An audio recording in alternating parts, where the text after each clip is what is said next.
Lonely CEO fell in love with her voice Hello, before ever my name seeing is her Maeve. face. The blinding camera flashes, the calculated handshakes. Surrounded by security and the admiring eyes of hundreds, Nolan Reed wore his smile like armor. To the world, he was the visionary creator of a modern tech empire. But the moment his private elevator doors closed, the illusion shattered. Absolute silence swallowed the space. High above New York, Nolan's multi-million-dollar penthouse felt less like a sanctuary and more like a glass cage. The city lights bled through the windows, casting shadows across the lifeless furniture. Running on fumes, his trembling fingers tore away his silk tie. He dropped his bespoke jacket to the cold floor and poured a glass of neat whiskey, desperate to numb the relentless noise in his mind. Stepping toward the window, he stared into the darkness, but only saw his own reflection. Imposter syndrome was a physical ache in his chest, constantly whispering that he was a fraud waiting to be exposed. With a heavy sigh, Nolan picked up his phone. His thumb aimlessly scrolled through thousands of contacts, politicians, celebrities, board members. Yet, his thumb hovered. Out of everyone who wanted a piece of his power, there was not a single soul he could call just to say he was tired. Nobody would listen without calculating the impact on their stock portfolio. The isolation tightened around his throat. Closing his eyes, Nolan opened a private dialer and punched in a sequence of anonymous numbers, a late-night psychological crisis hotline. The line rang in the hollow room. Then, a soft click. Hello, my name is Maeve. A woman's voice drifted through the speaker. I'm a crisis counselor with the late-night support line. I am here, and I am ready to listen to whatever is on your mind tonight. It was the very first time Nolan heard her voice. To a man who spent his life analyzing every conversation for a hidden agenda, her simple words offered a rare, inexplicable sense of safety and grounding. He took a slow breath, the tight grip in his chest finally loosening just a fraction. When he finally spoke, his voice was deep, exhausted, and dripping with quiet irony. "I own an application that connects 10 million people every single day," he replied, staring blankly at the city below. "But tonight, I am the only one with no one to talk to." From that night on, the rules of his life changed. The pre-dawn calls became his only oxygen, and it didn't matter where he was or how chaotic his day had been.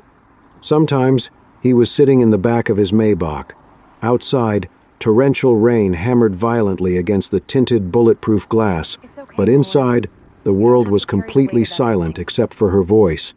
Sometimes, he was standing in the center of his company's massive data center among miles of steel servers and millions of blinking, ice-cold lights.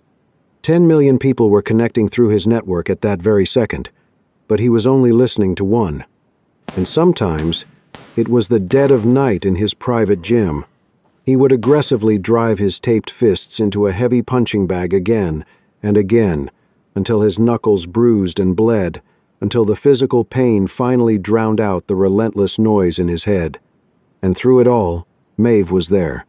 Her voice drifted from the speaker of his phone, warm, empathetic, and deeply grounding. She softened the most suffocating, lonely corners of his world. "I feel like I am drowning, Maeve," Nolan confessed one night, dropping heavily to the cold hardwood floor of his gym. The rhythmic thud of his fists against the heavy bag had stopped, and he leaned against the wall, staring at his bleeding hands. "Thousands of people out there are waiting for my payroll. They are waiting for me to secure their livelihoods. If I stop, if I close my eyes for even a single second, everything collapses." Miles away, Maeve sat at her cramped, cluttered desk under the quiet hum of a flickering fluorescent light. She didn't offer a cliché, she simply listened. When she finally answered, her soft voice cut right through his rising panic. "They demand that you be a flawless machine to feed them, but they judge you the moment you show the vulnerability of a human being. Power is just another form of isolation, Nolan." That profound, quiet understanding dismantled his final defensive wall. The ruthless CEO ceased to exist, and in the absolute stillness of that call, he surrendered his darkest, most closely guarded secret. The press praised him as a technological genius, a visionary born to change the modern world, but they didn't know the truth. Nobody knew about the Black Water. His voice began to tremble as he painted a heartbreaking picture through the phone line. He told her about the slum and the freezing rain that fell for a week straight. He was just a ragged, terrified 10-year-old boy running frantically down the hallway of a decaying, overcrowded hospital. "I had the medical bills in my hands," Nolan whispered. Even now, as a billionaire, he could still feel that crumpled, worthless paper against his palms. "I watched them scatter across the cold floor. I watched my older brother die, just because we were poor." He finally admitted the agonizing truth. His obsession to save everyone wasn't born from genius. It was born from pure terror. It birthed the powerful Nolan Reed, but it left him trapped in a crushing imposter syndrome, constantly terrified that he was a fraud who did not deserve a single ounce of his own success. Listening to a titan of industry strip away his armor to reveal a broken child, Maeve closed her eyes, her heart aching in the dim light of her office. When she finally spoke, her voice was thick with unshed tears, cracking with a profound, tearful grace. "Nolan, you cannot use your present success to pay off a past that has already closed." The little boy who cried in the rain from helplessness, she let the silence hang for just a second. "It is time you finally let him rest." 3 months had passed since their very first call. The line between a professional crisis counselor and an anonymous caller had completely blurred. Nolan no longer called Maeve just to find a lifeline during his panic attacks. He called her because he wanted to talk about an old book he had just read, or the quiet stillness of the city at dawn. "I'm standing in front of a great little coffee shop," Nolan said late one afternoon, his gaze drifting aimlessly through his office window. "Let me buy you a real drink, Maeve. Anywhere you want." The other end of the line sank into a very long silence. "Nolan," Maeve's voice finally came through, carrying a heartbreaking hesitation. "I'm afraid you'll be disappointed when you see the woman sitting across from you." "I don't care about the packaging," he replied, his tone firm and sincere. "But I do." "Not yet, Nolan." He respected that decision. He swallowed his disappointment and promised himself he would never use his power or his money to track her down. A few weeks later, the crushing pressure of a board meeting drove Nolan out of his suffocating penthouse. He walked aimlessly through the quiet, suburban streets at 2 in the morning. The biting cold wind whipped against his face, but he kept walking, burying his hands deep in his wool coat pockets to escape his restless anxiety. As he passed a 24/7 diner casting a sickly yellow light into the street, a highly specific combination of sounds suddenly echoed through the night. It was the heavy, tolling chime of an old church bell, immediately followed by the mournful, distant wail of a freight train. Nolan froze in the middle of the street. He had heard this exact melancholic symphony dozens of times through his phone speaker on sleepless nights. His heart began to hammer violently against his ribs as he pushed open the heavy glass door. The scent of roasted coffee hit him instantly, and his eyes immediately locked onto a stunning woman sitting at a table near the window. She was dressed incredibly stylishly. Her slender fingers flew across a laptop keyboard while she wore a professional headset. A surge of nervous anticipation swelled in his chest. He took a step forward, hoping this was the anchor he had been searching for. But before he could even speak, the woman suddenly raised her hand and snapped at the waiter. "Hey, I said, to switch this to oat milk. Are you deaf?" Her shrill, grating voice shattered all of his expectations. The disappointment washed over him like a bucket of ice water. Feeling incredibly foolish, Nolan quietly stepped back. He chose the darkest, most hidden corner at the back of the diner to sit down and tried to steady his erratic breathing. He rubbed his exhausted face, and then his gaze inadvertently drifted to another woman huddled at the adjacent table. She was wearing an oversized, frayed woolen sweater. Under the flickering fluorescent light, the deep, dark circles under her eyes were starkly visible, betraying endless sleepless nights. She did not possess the glamorous or flawless beauty of the women in his high society world. She carried the raw, unguarded look of someone who had fought through countless silent storms. She was staring blankly out at the rain through the window, a cheap plastic headset resting on her head. She leaned close to the microphone, and a voice spoke, softer than a sigh. "I am here, and I am listening. You are not alone." The world around Nolan completely stopped spinning. That was it. That was the exact warm, grounding voice that had pulled him out of the abyss of despair. Sitting there, in the dim light of a cheap late-night diner, an overwhelming wave of emotion broke open in his chest. In that quiet, defining moment, Nolan realized a crystal-clear truth. He didn't crave a flawless illusion. He had fallen deeply and irrevocably in love with a beautifully scarred soul. Nolan walked slowly toward the darkest corner of the diner. Every heavy step was weighed down by a chaotic mix of desperate hope and paralyzing uncertainty. He stopped right in front of her scratched wooden table. He leaned in slightly. Then, he called her name in the exact same exhausted, gravelly voice he used during their long, sleepless nights. "Maeve." The woman jumped violently. She dropped her cheap plastic pen onto the tabletop. She looked up.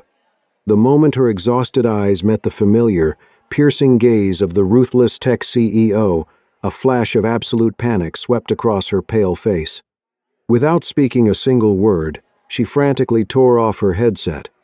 She shoved her scattered papers and battered laptop into a worn tote bag with violently trembling hands.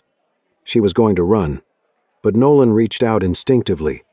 His large hand gently but firmly wrapped around the frayed cuff of her oversized woolen sweater. The touch was remarkably soft. It was completely devoid of malice, but it carried a desperate, silent plea that absolutely refused to let her disappear back into the night. 15 minutes later, they sat a breath apart on a freezing, iron park bench. The biting night wind howled through the barren branches above them, but the suffocating silence stretching between the two figures felt infinitely sharper and colder than the winter air. Maeve huddled deep inside her thin coat under the sickly yellow glow of a street lamp. She kept her eyes fixed on a shallow puddle of rainwater reflecting the city lights. She bit her trembling lip. When she finally broke the heavy silence, her voice was barely above a whisper. "I know exactly who you are, Nolan. I've known since the second week of your calls," her hands shaking in her lap. Nolan turned to look at her, his brow furrowing in confusion. "What are you talking about?" he asked, his voice tight. Maeve closed her eyes, letting a harsh, shuddering breath escape her lungs. "I'm not just an anonymous crisis counselor on a hotline. My real name is Maeve, but my last name used to be Donovan. I am his ex-wife," she whispered. The moment those words left her lips, Nolan's entire universe violently collapsed. Donovan was not a stranger. He was the treacherous, manipulative co-founder whom Nolan had ruthlessly excised from the company 5 years ago. It had been a bloody, unforgiving corporate war. A sickening wave of absolute betrayal surged through Nolan's chest. It instantly transformed the vulnerable man who had just opened his heart back into a cold, heavily fortified executive. "So it was all just a brilliant performance," Nolan growled. Every single syllable dripped with bitter tension. "You patiently listened to me bleed for 3 months. You listened to my panic attacks." He let out a hollow, humorless laugh. "Did you take notes? Was this just a sick game to spy on your ex-husband's enemy?" Hearing the deeply wounded accusation in his voice, Maeve did not lash out in anger. She did not offer a pathetic, desperate defense. She slowly raised her head. Her bloodshot eyes harbored an unfathomable depth of sorrow. "I never saw you as an enemy, Nolan," she whispered. "Then what am I?" he snapped back, his voice rising above the howling wind. "A project? A joke?" "A mirror," she answered instantly. The sheer certainty in her voice made him freeze. "I answered your calls every night, because the man you are today is exactly who I was 5 years ago. Both of us are violently thrashing around, drowning under a thick sheet of ice that nobody else can see." Nolan clenched his jaw. You don't know anything about my ice. I know everything about it, she said softly. She shivered slightly.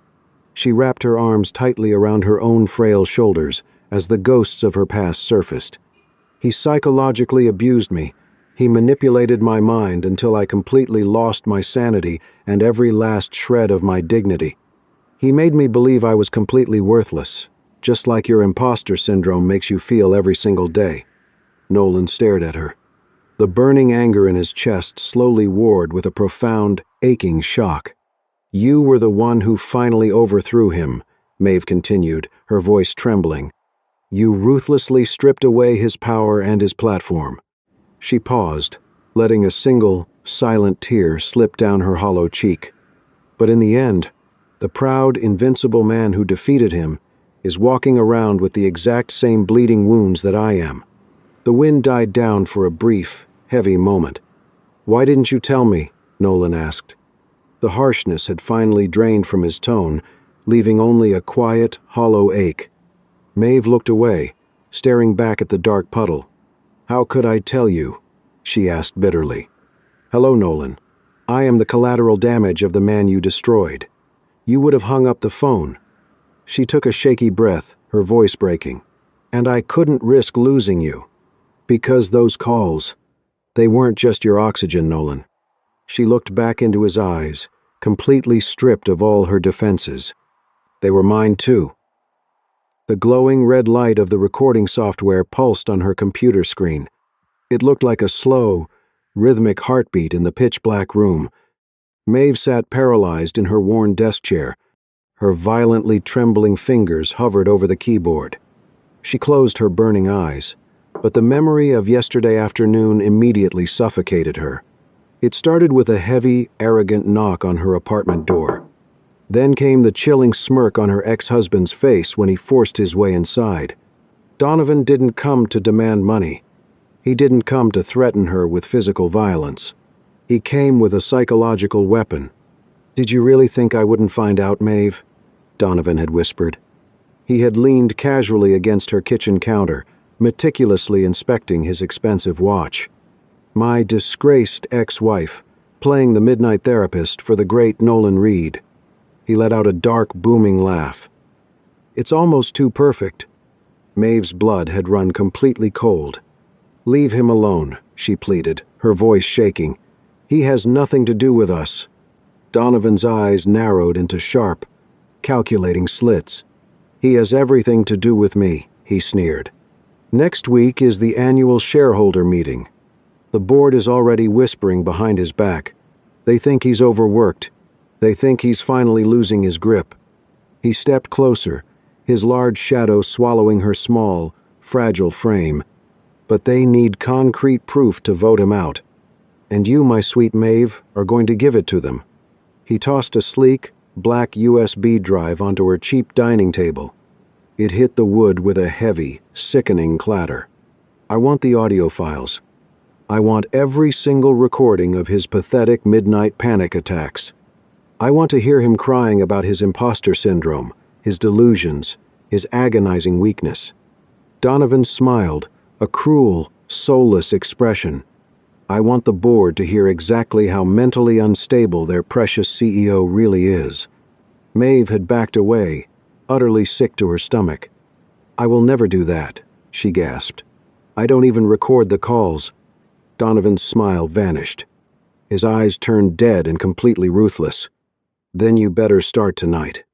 He reached into his tailored suit jacket and pulled out his phone. He turned the screen toward her. It was a picture of a little boy with bright eyes, laughing as he swung in a sunlit playground. Leo, their 7-year-old son. The son Donovan had ruthlessly taken full custody of during their brutal, heavily lawyered divorce. I already bought the plane tickets, Maeve. Switzerland is beautiful this time of year, and their boarding schools are extremely strict regarding visitations. He pocketed the phone. If you don't give me that audio file by Friday morning. He leaned in so close she could smell the cold mint on his breath. You will never see Leo again, not even in pictures. The devastating memory shattered as her phone suddenly vibrated on the desk. The caller ID lit up the dark room, casting a pale glow across her tear-stained face. Anonymous. It was Nolan. It was 2:15 a.m.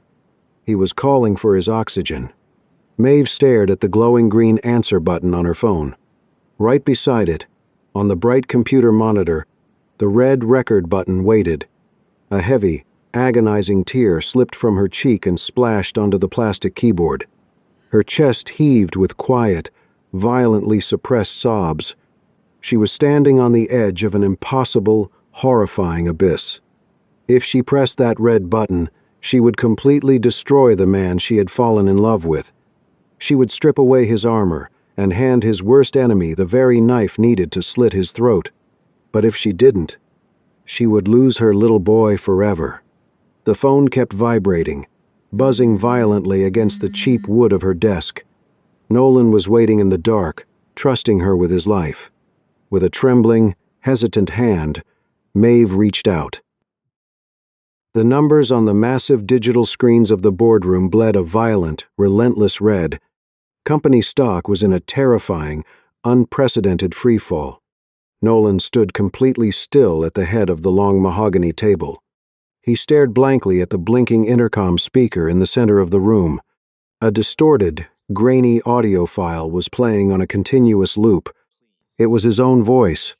It was the ragged, trembling confession of a man drowning in panic, terrified of his own shadow, admitting he was a complete fraud. The file had been anonymously uploaded to the board of directors' highly secure internal network right at dawn. The verdict was swift and completely merciless. Nolan was immediately suspended from all executive duties. They called it a mandatory leave of absence pending a thorough psychological evaluation. But in the ruthless corporate world, it was a public execution. What Nolan didn't know was the horrifying truth behind the leak. Maeve had never pressed that glowing red record button. Donovan hadn't even waited for her to make that impossible choice between her son and her lover. He had simply used her as a psychological distraction while his hired professionals hacked directly into the crisis hotline's centralized server archives. But Nolan didn't know about the hack. He didn't know about the blackmail, or the threats, or the little boy named Leo. He only knew that the one person he had trusted with his life had seemingly destroyed him. Later that night, freezing rain lashed violently against the thin windows of Maeve's apartment. A heavy, rhythmic knock echoed through her front door. It wasn't aggressive, but it carried a terrifying, undeniable weight. Maeve slowly turned the deadbolt with trembling hands. Nolan stood in the dim, flickering light of the hallway. He didn't scream. He didn't shatter anything or demand a frantic explanation. It would have been infinitely easier to bear if he had. Instead, he simply stood there, staring at her, with eyes that were utterly and completely dead. The vulnerable, broken man who used to call her at 2 a.m. was entirely gone. In his place stood the ruthless, cold-blooded CEO who had built a billion-dollar empire from a flooded slum. His impenetrable suit of armor was fully back in place. "I opened every dark door of my life for you," Nolan said. His voice was chillingly calm. It carried absolutely no emotion, which made it cut through the air like jagged glass. "I handed you the very pieces of my broken mind." He took a single step forward. He brought the freezing scent of the storm into her cramped living room, and you weaponized my pain for him. Maeve stood completely paralyzed. Every instinct in her body screamed at her to tell him the truth. She desperately wanted to tell him about the hacked servers. She wanted to collapse into his arms and cry about Donovan's sickening blackmail. But she looked into Nolan's empty, heavily fortified eyes. She realized something agonizing. If she told him the truth now, Nolan would go to war blindly. He would try to protect her. He would lose his calculated focus, and Donovan would strip away everything he had left. Nolan needed to be absolutely ruthless to survive the upcoming shareholder meeting. He needed his armor. He needed a reason to fight without an ounce of mercy, even if that reason was his absolute hatred for her. Maeve forced herself to swallow the suffocating truth. Her bloodshot eyes brimmed with heavy, unshed tears. She looked up at the only man she had ever truly loved. Then, she gave a slow, barely perceptible nod. If believing that I am a fraud gives you the hatred you need to fight back, then you need to believe it, Maeve whispered. Her voice fractured under the immense, crushing weight of the lie. She took a step back, slowly closing the door between them. The expansive glass walls of the boardroom offered a stunning view of the morning skyline. But inside, the air was suffocatingly thick. Nolan sat silently at the far end of the massive mahogany table. His face was a masterclass in stoic, impenetrable control. Across from him sat Donovan, leaning back in his leather chair with a sickeningly triumphant smile. The emergency vote to definitively strip Nolan of his CEO title was exactly 3 minutes away. "It's nothing personal, Nolan," Donovan sneered, casually adjusting his expensive silk tie. "The board simply cannot entrust a billion-dollar tech empire to a man who cries about his mental fragility in the middle of the night." Donovan raised his hand, confidently preparing to call for the final vote. But before a single board member could raise their hand, a synchronized symphony of vibrating phones echoed across the long table. Every single executive looked down at their glowing screens. The arrogant smirk on Donovan's face slowly began to melt. It was instantly replaced by a pale, horrifying realization. An exclusive, breaking news article had just dropped on the digital front page of New York's largest newspaper. The headline was a brutal, undeniable public execution. It wasn't an article about Nolan's mental health. It was a meticulously documented exposé of Donovan's psychological abuse, corporate espionage, and illegal blackmail.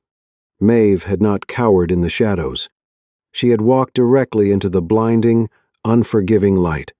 To completely destroy the malicious context of Nolan's leaked recording, she had willingly sacrificed her own privacy.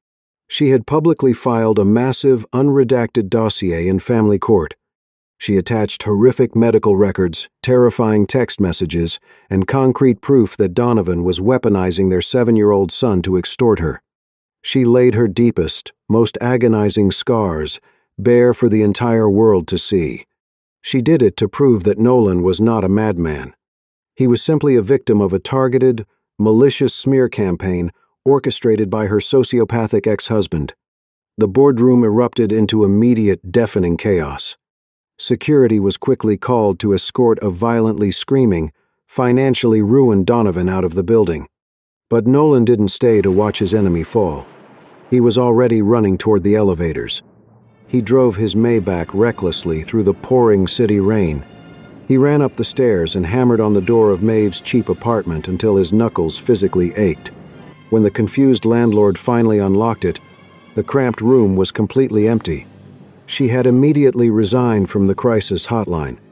She had packed all of her belongings. She had completely vanished. The only thing left behind was a single, folded piece of paper resting on the scratched kitchen counter. Nolan picked it up with violently trembling hands. As his tired eyes scanned the handwritten ink, Maeve's gentle voice echoed clearly in his mind. 5 years ago, I stood on the edge of a freezing bridge, the letter read. I was completely broken. I was ready to let the dark water wash away the nightmare Donovan had trapped me in. But right before I let go, my phone lit up with a news notification. It was an interview you gave the night you finally ousted him. Nolan's breath hitched violently in his throat. "We cannot choose our starting point in the mud," you told that reporter. "But we have the absolute right to choose not to let the mud swallow us." A single, heavy tear slipped from Nolan's eye, splashing onto the blue ink. "Those words pulled me back from the ledge, Nolan. They gave me the strength to survive the divorce, to keep fighting for my little boy. Listening to you bleed every night, and stepping into the light to expose my own scars today." He read the final, heartbreaking line through a total blur of tears. That was simply my way of returning the lifeline. The corporate storm eventually passed, leaving a quiet, unfamiliar peace in its wake.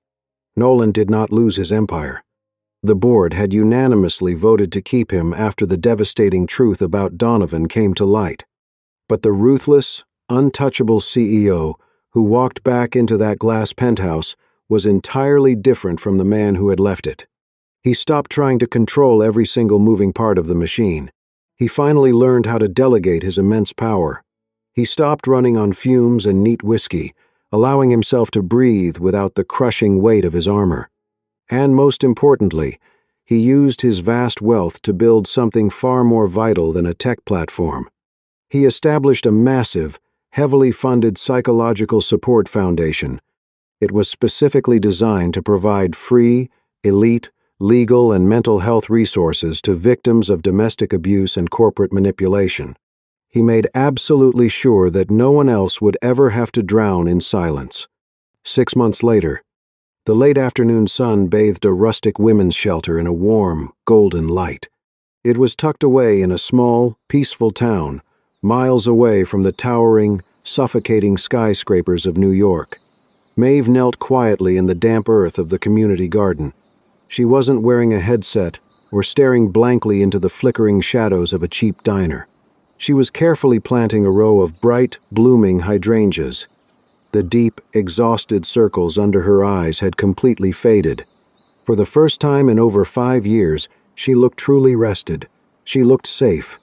Suddenly, the soft crunch of footsteps on the gravel path broke the quiet hum of the garden.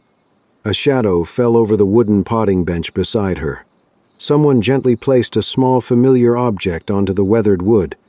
Maeve stopped digging. She stared down at the object. It was a cheap, worn-out plastic headset with a frayed wire. It was the exact headset from the late-night crisis hotline. It was the only physical keepsake Nolan had kept from the darkest chapter of his life. Maeve's breath caught in her throat. She slowly wiped the dirt from her hands and looked up. Nolan stood there in the dappled sunlight. The billion-dollar bespoke suits were gone. The suffocating silk ties had vanished. He was wearing a simple, comfortable knit sweater. The heavy, guarded tension that used to permanently line his jaw had completely dissolved, replaced by a quiet, profound relief. He looked at her, his eyes warm and completely unguarded. "Hello," Nolan said softly, breaking the stillness of the afternoon. "I am Nolan." He took a slow step forward, a gentle, genuine smile forming on his lips. A man who used to be completely terrified of the dark, until someone finally taught him how to turn on the light. A profound, overwhelming warmth bloomed in Maeve's chest. For the first time in this entire story, she smiled.